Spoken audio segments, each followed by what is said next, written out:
E estamos de volta com o Momento Amazônia, hoje direto aqui de Boa Vista, Roraima, extremo norte do país. Estamos falando sobre o período da Piracema, essa importante época para a preservação das espécies de peixes aqui da nossa região amazônica. Sobre este assunto eu estou conversando com o Marcos Jorge, ele que é superintendente da pesca e aquicultura. Marcos, você estava falando para a gente antes do comercial sobre os prejuízos que os pescadores têm se continuar pescando no período defeso. Como é que é feito toda essa fiscalização?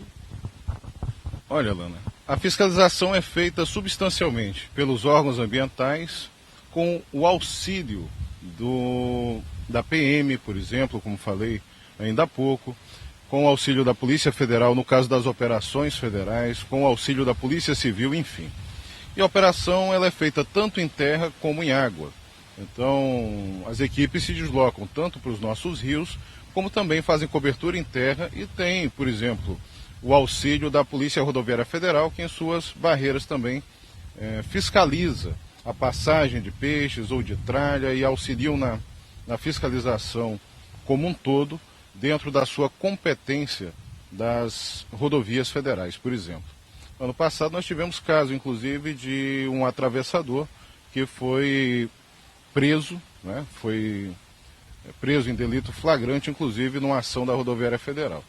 E essas fiscalizações, elas se estendem por todo o estado, como falei ainda há pouco. Então é importante que todos fiquem atentos para que evitem cometer esse ato da pesca nesse período, que é um crime ambiental, e não estejam sujeitos a sanções administrativas e penais previstas em lei. Agora, Marcos, qual é o valor da multa? Além da multa, quais são as outras penalidades que o pescador pode sofrer? Olha, as multas variam de estado para estado, porque além da legislação federal, os estados podem incidir com mais rigor sobre qualquer matéria que trate ou verse, né, sobre a aplicação de pena ou multa. No caso da pena por crime ambiental, aqui em Roraima as penas são não somente administrativas, como falei ainda há pouco, e a multa, o valor da multa, vai desde R$ 500 até, dependendo da circunstância, da reincidência, podem subir a valores bem altos, porque há uma previsão que versa sobre espécie, quantidade, enfim. São cálculos aplicados dependendo da circunstância. Mas já inicia com um valor de R$ 500 por cada procedimento. E, como falei ainda há pouco, podendo, inclusive, ser conduzido o infrator à cadeia pública, como já aconteceu aqui no nosso estado, por exemplo. Além da perca do material, da tralha, da embarcação, enfim. É muito importante que observemos, pois também, no caso dos pescadores, não apenas as multas, não apenas as sanções criminais, mas administrativas também, como suspensão até o cancelamento do RGP, do Registro Geral da Pesca do Governo Federal, que regula a atividade pesqueira, ficando mesmo impedido de voltar à atividade, como diversas outras possibilidades dentro da competência ambiental, tanto do IBAMA como da Fundação Estadual de Meio Ambiente. Então, não apenas legal no aspecto de você impedir a reprodução dos nossos peixes, como não será legal também para o infrator, pois as penalidades são várias. O que é feito com o peixe quando ele é pego junto com o pescador? O que é feito com esse peixe? O peixe, se estiver apto para o consumo, ele é destinado para instituições de caridade, para escolas, enfim. Ele é destinado para o consumo prioritário.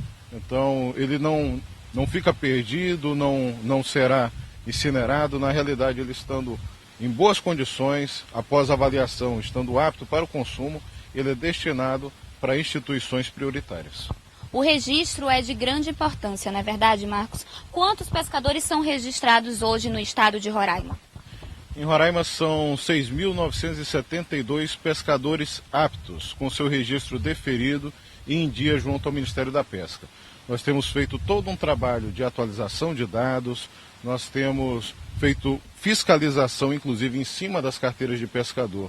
Os locais mais distantes, desde as comunidades tradicionais ribeirinhas do Baixo Rio Branco e Baixo Rio Joaperi, as comunidades tradicionais em terra, como o Rio dos Peixes, no município de Rorainópolis, por exemplo, como aqui na capital Boa Vista, com o intuito de verificarmos se essas pessoas detentoras da carteira de pescador estão realmente na atividade da pesca, se elas conseguem responder a um questionário simples aplicado, muito simples, mas que somente quem está na atividade vai saber com que malha você pega determinado peixe, qual o período da piracema, enfim, perguntas que são da rotina do pescador. Se a pessoa, por exemplo, não tiver a capacidade de responder esses questionamentos simples e tem uma carteira já há vários anos, muito provavelmente ele estava procurando apenas algum benefício como seguro-defeso, por exemplo.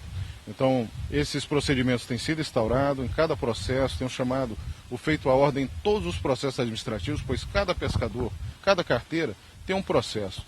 E nós temos organizado, e aqui em Roraima nós temos não apenas suspendido, como cancelado já inúmeras carteiras, é o maior índice proporcional de todo o país, pois nós queremos não apenas que o pescador tenha seus direitos e garantias assegurados, pois se o que é chamado de pescador pirata, por exemplo, no nosso polo pesqueiro de Caracaraí, ou seja, aquele que não está na atividade, se mantém com o registro, prejudica a classe pesqueira, e muitas vezes por interesses obscuros. Então, temos fiscalizado, como aqueles também que já saíram da atividade, muitas vezes não foram solicitar o cancelamento da sua carteira, aqueles que já aposentaram e não pediram o cancelamento se não estiverem na atividade, pois quem é aposentado por idade tem o direito da permanência na atividade.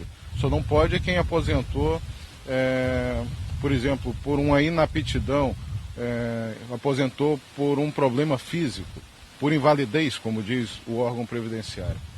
Mas aquele que aposenta por idade tem direito. E por isso, por todas essas questões, nós temos averiguado caso a caso para impedirmos as possibilidades de fraude. Ok, Marcos. Vamos novamente a mais um intervalo. Na volta continuamos falando sobre o período da piracema.